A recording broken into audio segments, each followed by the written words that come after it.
Un cordial saludo para todas y todos. Mi nombre es Juan Ángel García Cardona. Soy estudiante del curso en Matemática Social de la Maestría de Desarrollo Alternativo, Sostenible y Solidario.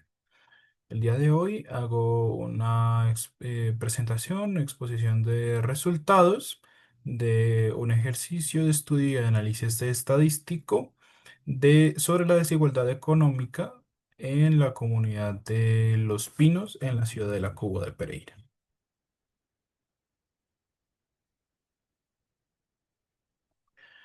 Los Pinos es un barrio ubicado específicamente en la comuna El Oso, al suroccidente o ciudad de la Cuba de la ciudad de Pereira. Está clasificado como estrato 2 y fue fundado en el año 1979 como un programa de vivienda de interés social del entonces Instituto de Crédito Territorial, hoy Ministerio de Vivienda. Las vías del sector son mayormente peatonales, en la actualidad todas pavimentadas. Hay pleno acceso a servicios básicos, es decir, acueducto, alcantarillado, electricidad. Además cuenta con un buen acceso a servicios de transporte público, educación y salud. En la imagen podemos apreciar una cartografía social que se hizo como parte del estudio y la cual exploraremos más adelante. Algunos datos del muestreo. En el barrio hay un total de 250 viviendas. Se realizó un muestreo aleatorio de 30 viviendas que equivalen al 8,33% del total. La herramienta empleada para la recolección de datos fue la encuesta. Frente a a los datos sobre la vivienda, el 53% de los encuestados habitan en vivienda propia, el 30% lo hacen en arrendamiento y el 17% lo hacen en vivienda de carácter familiar. Eh, Alrededor de la mitad de los encuestados, de los hogares encuestados, son habitados por entre una a tres personas. Sin embargo, tenemos un número relativamente alto de personas, de viviendas donde habitan seis o más personas. Podemos evidenciar que también es mayoritario el uso de una sola familia por vivienda, la habitabilidad de una sola familia por vivienda. Sin embargo, puede verse que también hay un importante número de familias entre 3 y 4 que habitan en una sola vivienda, particularmente en familias ampliadas o en viviendas de carácter tipo inquilinato. Bien, frente a los servicios públicos, como ya lo había expresado, acueducto, alcantarillado, electricidad, hay pleno acceso a estos servicios. El alumbrado público es actualmente una problemática importante del sector. Hay un número importante de luminaria afectada, en estado bastante deteriorado o fuera ya directamente de servicio, al cual la administración pública municipal no le ha prestado la suficiente atención para su reparación o reemplazo. Eh, Alrededor del 40% de los hogares del sector eh, son habitados por personas de 60 años o más, es decir, adultos mayores. Esta cifra se correlaciona con el alto índice de envejecimiento poblacional que existe en el departamento de Risaralda, donde el 19,01% de los risaraldenses tienen 60 años o más, de acuerdo con un estudio realizado por el DANE en 2023. Eh, Risaralda ocupa el tercer puesto en envejecimiento poblacional en el país, solo por detrás de Quindío y Caldas, determinando así una problemática importante, considerable en la región del eje cafetero. Frente a la escolaridad distribuida por grupos etarios, podemos observar que entre la población de adultos mayores, que es la mayoritaria, prima la educación básica incompleta. Sin embargo, hay un importante número de personas eh, que tienen la educación básica completa y la media. Frente a adultos jóvenes, prima especialmente la educación media completa y la educación tecnológica y un poco en menor grado, pero no menos importante, los pregrados alcanzados, culminados. Bien. En los promedios de escolaridad, en los años de escolaridad de mayores de 25 años, tenemos que alrededor de 23 personas han estudiado de 0 a 8 años de su vida. 38 mayoritariamente han estudiado de 9 a 17 años. Y 11 de los encuestados han estudiado de 18 a 25 años de su vida,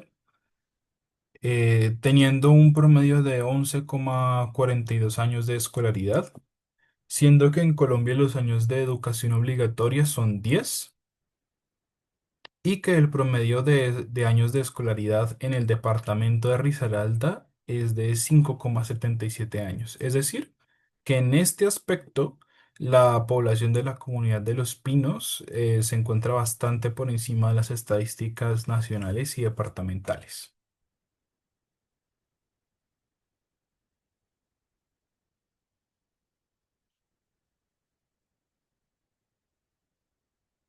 Frente a la distribución del ingreso, tenemos aquí la tabla de frecuencias, donde podemos observar que la mayoría, cerca de la mitad de la población de los hogares, viven con ingresos mensuales correspondientes a un salario mínimo eh, legal. Pero también hay un importante número de personas, 7 en total, es decir, alrededor de una cuarta parte, que viven con menos de un salario mínimo al mes. Y por otro lado tenemos este grupo donde podemos observar una importante acumulación de ingresos, de entre 3, 4 o más salarios mínimos mensuales. Esta información puede observarse en esta curva de Lorenz, que es bastante pronunciada. Aquí pues se grafica esta información obtenida.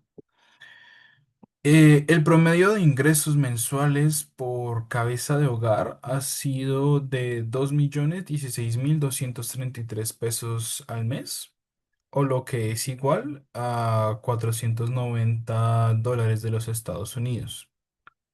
Esta convención se establece para facilitar los procesos de cálculo, em, ya que las fórmulas generalmente están expresadas en dólares. Bien. Asimismo, el PIB per cápita anual, de nuevo, también en dólares, está en 5.880. Y obtenemos un índice de Gini de 0,936, como pueden apreciar, bastante alto. Aquí podemos observar la información graficada, la distribución de la riqueza. Se puede observar claramente que la mayoría de la población percibe ingresos mensuales por hogar entre 1 y 2 salarios mínimos.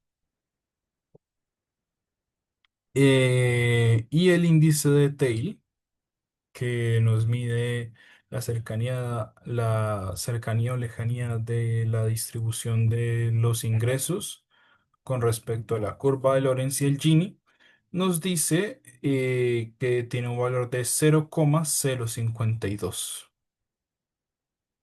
Bien.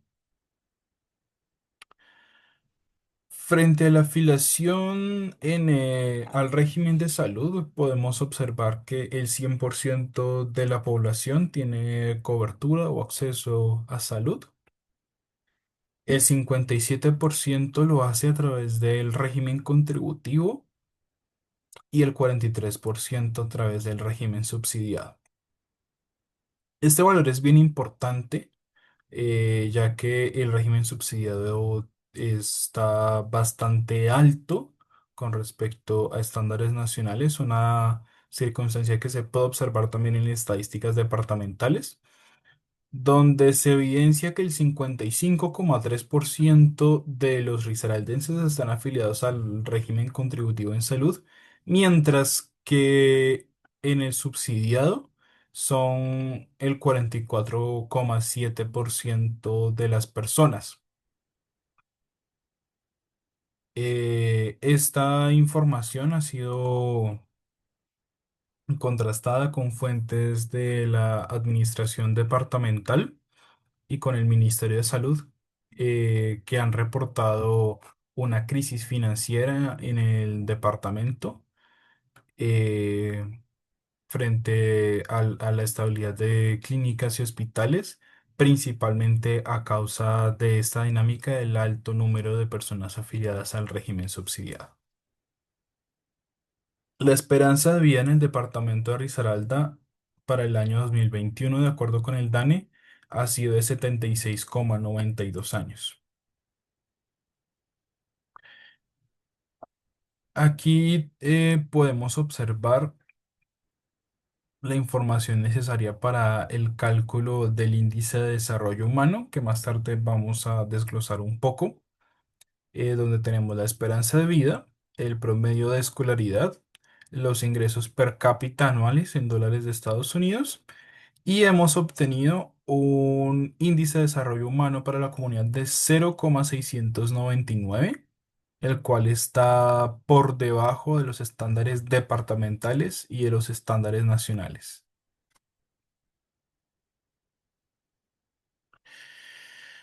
Por análisis y conclusiones, tenemos que la principal o las dos principales fuentes de desigualdad en el territorio son la distribución de ingresos y el nivel de escolaridad. La estabilidad financiera de las familias permite acceso a mayores niveles educativos, pero a su vez el acceso a la educación de calidad permite el acceso a empleos mejor remunerados o o mayores fuentes de ingresos por la mayor cualificación laboral. La correlación de estos dos factores tiene implicaciones serias en la calidad de la alimentación, la prevención de enfermedades, la promoción de estilos de vida saludables, el acceso al ocio y por ende, lógicamente, a la salud mental y englobando al desarrollo humano. El ejercicio realizado y su respectivo análisis son un diagnóstico que contribuye al reconocimiento de las dinámicas socioeconómicas del territorio. Por tanto, constituye un punto de partida para el diseño de estrategias de organización comunitaria en compañía de actores públicos y privados que tengan incidencia en el sector. La mitigación de desigualdades y el mejoramiento de las condiciones de vida de la comunidad implica necesariamente la organización y el fortalecimiento del tejido social. Se requiere crear sistemas, acciones solidarias como sistemas para el cuidado de las infancias y la adultez mayor, trabajar en estrategias o más bien recuperar estrategias como huertos comunitarios que nos van a contribuir a garantizar la seguridad alimentaria de la comunidad, de la soberanía alimentaria también, especialmente de las personas con menos ingresos, menos recursos económicos. También tenemos el impulso y apoyo a proyectos económicos locales que puedan desarrollarse de manera individual o colectiva.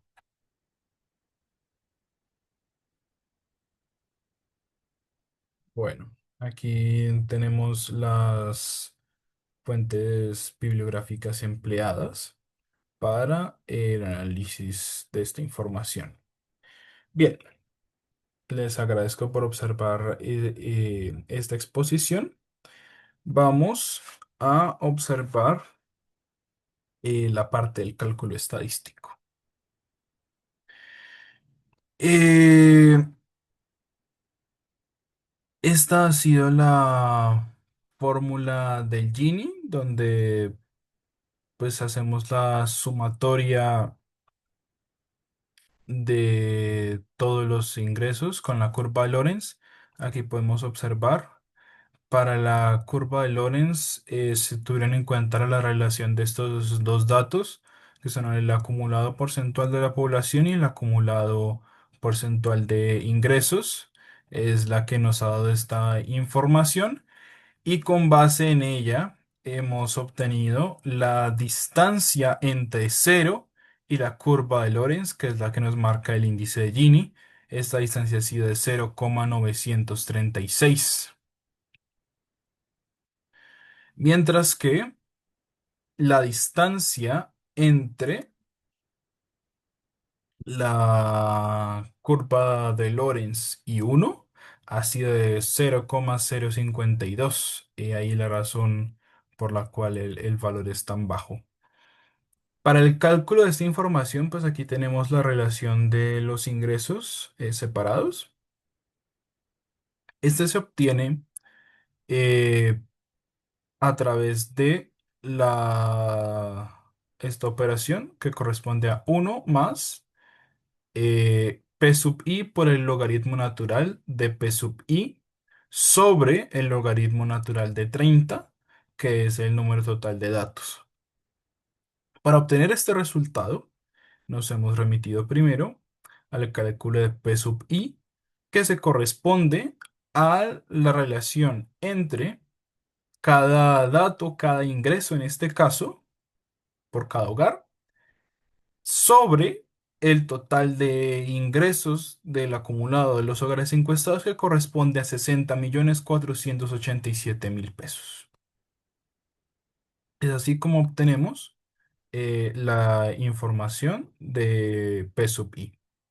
Luego calculamos el logaritmo natural de esta información por cada celda. Este es el logaritmo natural de P sub i, ¿sí? Y luego procedemos a multiplicar el resultado de P sub i por el del logaritmo natural de P sub i y obtenemos esta información. Aquí la podemos evidenciar. Posteriormente, se realiza la sumatoria de todos estos datos del logaritmo natural de P sub i por P sub i. Luego tenemos el logaritmo natural de 30, que como ya les había dicho es el número total de datos. Y finalmente tenemos esta relación que es uno más P sub i por el logaritmo natural de P sub i sobre el logaritmo natural de 30. Bien. Frente al índice de desarrollo humano de la comunidad, bueno, como ya les había mostrado, la esperanza de vida es una estadística departamental que es publicada por el DANE. El promedio de escolaridad que se obtiene, por acá lo tenemos.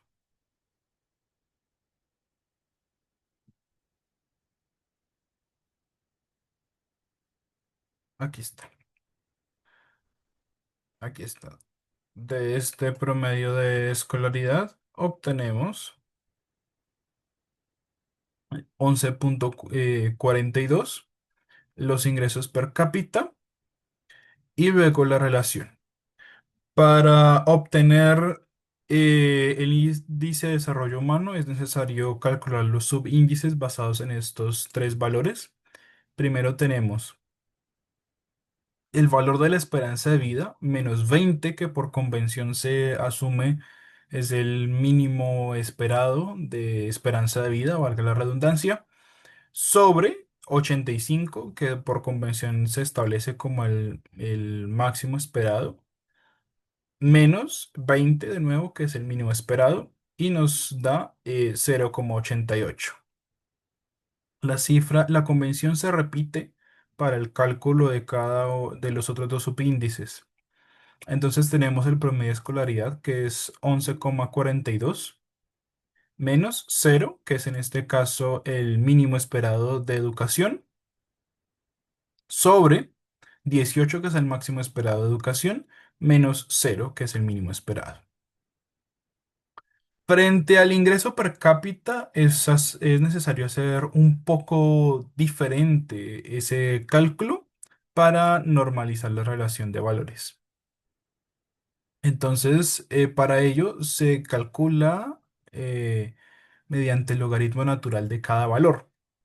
Entonces tenemos el logaritmo natural de el ingreso per cápita, que es $5.880, menos el logaritmo natural de 100, que es el mínimo esperado por convención del ingreso per cápita, sobre 75.000, que es el máximo esperado por convención, menos 100, que es el mínimo esperado. Entonces tenemos logaritmo natural de 5.880 menos logaritmo natural de 100 sobre logaritmo natural de 75.000 menos logaritmo natural de 100. Por resultado, obtenemos este dato 0,662, perdón. Finalmente, para obtener el valor del índice de desarrollo humano, multiplicamos estos tres subíndices, 0,88, 0,634 y 0,62, y el resultado de esta multiplicación es elevado a un tercio, dando por resultado 0,699. Aquí además relaciono, como ya les había mostrado, el índice de desarrollo humano departamental, adicional al nacional, al de Colombia, que no lo puse aquí, pero en la exposición sí. Estos datos son obtenidos del informe de Desarrollo Nacional de Desarrollo del Plan de Naciones Unidas en 2024. Finalmente, pero no menos importante, y para hacer un breve paso, tenemos la cartografía que se realizó para la comunidad. Esto es como a manera de una pequeña ñapa. Bien, aquí tenemos algunos de los elementos que caracterizan a la comunidad, los aspectos comunes. Este es uno de ellos, la caseta comunal. Esta se construyó contiguo a un centro cultural que existía antes en la comunidad, alegando el deterioro y la edificación de ese centro cultural.